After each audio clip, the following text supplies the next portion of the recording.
महात्मा मंदिर में G20 की बैठक, वित्त मंत्री निर्मला सीतारमन का स्वागत भाषण। भारत की केंद्रीय वित्त मंत्री निर्मला सीतारमन ने कहा कि प्रधानमंत्री नरेंद्र मोदी की संयुक्त राज्य अमेरिका की राजकीय यात्रा से भारत और अमेरिका के बीच साझेदारी की ताकत और गतिशीलता में वृद्धि हुई है। साझा लोकतांत्रिक मूल्यों, बहुलवाद और नियम आधारित वैश्विक व्यवस्था और बहुपक्षवाद के प्रति मजबूत प्रतिबद्धता के साथ भारत और अमेरिका सक्रिय रूप से रचनात्मक संवाद में लगे हुए हैं। ये आदान प्रदान एक मजबूत साझेदारी को बढ़ावा देंगे और प्रगति और समृद्धि की क्षमता का दोहन करने की हमारी पारस्परिक प्रतिबद्धता के प्रमाण के रूप में काम करते हैं। पिछले महीने पीएम मोदी की अमेरिका की राजकीय यात्रा और अमेरिकी राष्ट्रपति के साथ उनकी मुलाकात ने साझेदारी की ताकत और गतिशीलता को बढ़ाया है।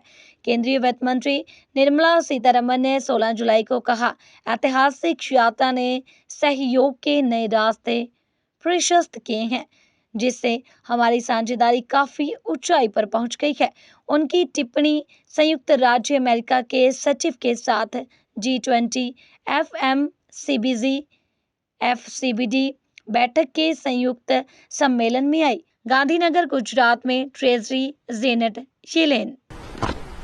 Let me start today's deliberations by quoting Mahatma Gandhi, the global champion of peace and non-violence and father of the nation, India, who said, and I quote, "The future depends on what we do in the present," unquote. This statement powerfully conveys the responsibility we have as the finance ministers and central bank governors of the G20 countries to steer the global economy towards strong, sustainable, balanced and inclusive growth.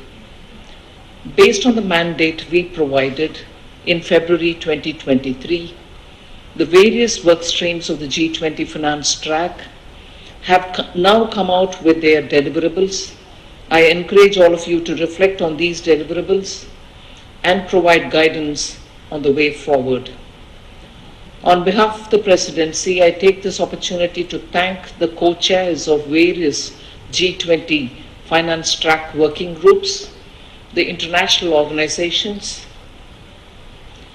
and the G20 membership for their extraordinary support to the Indian Presidency in developing these deliverables despite the stringent timelines.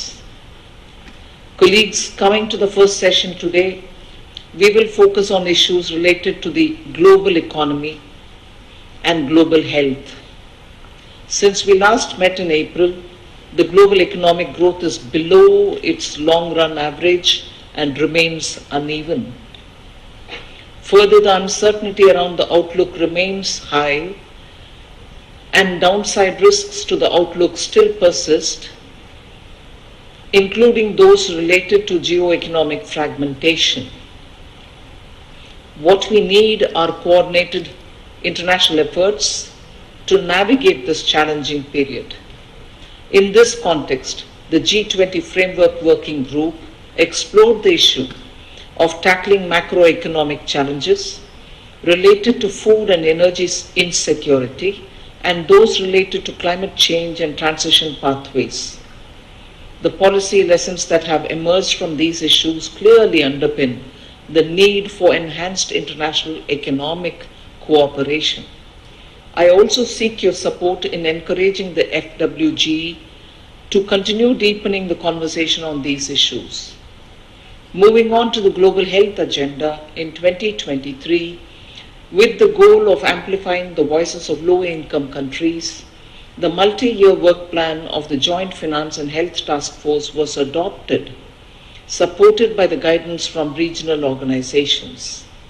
Minister Sri Mulyani and Minister Giorgetti, let me use this opportunity to thank the Indonesian, Italian co-chair teams of the task force for their leadership in taking forward the work of the group.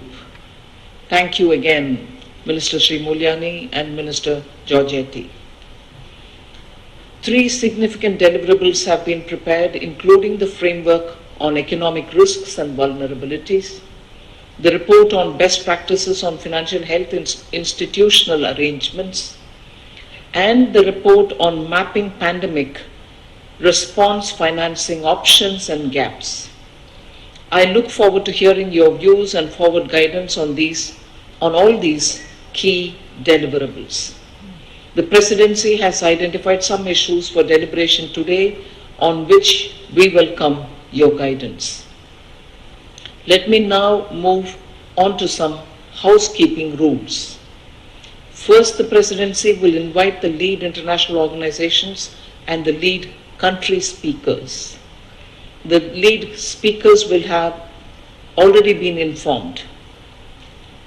The lead speakers have already been informed. The chair will invite each of you to take the floor. Please do so when the light on the microphone in front of you changes to red. Once the list of lead speakers is covered, the floor will be open for other member countries, invitee countries, and international organizations. Please press the button in front of you on the microphones and you will be added to the queuing system. While waiting, the microphone will be green, and once the Presidency calls out your name, it will turn red. The button needs to be pressed only once. These directions have also been placed on your tables for your convenience. For the open floor interventions, G20 members will have 4 minutes to speak, to be shared between Ministry of Finance and central banks as preferred. Invitees and international organizations will have 2 minutes each. With this, let me call upon our lead speakers, starting with the IMF. Kristalina, the floor is yours. Thank you very much, Minister Subramanian. I'm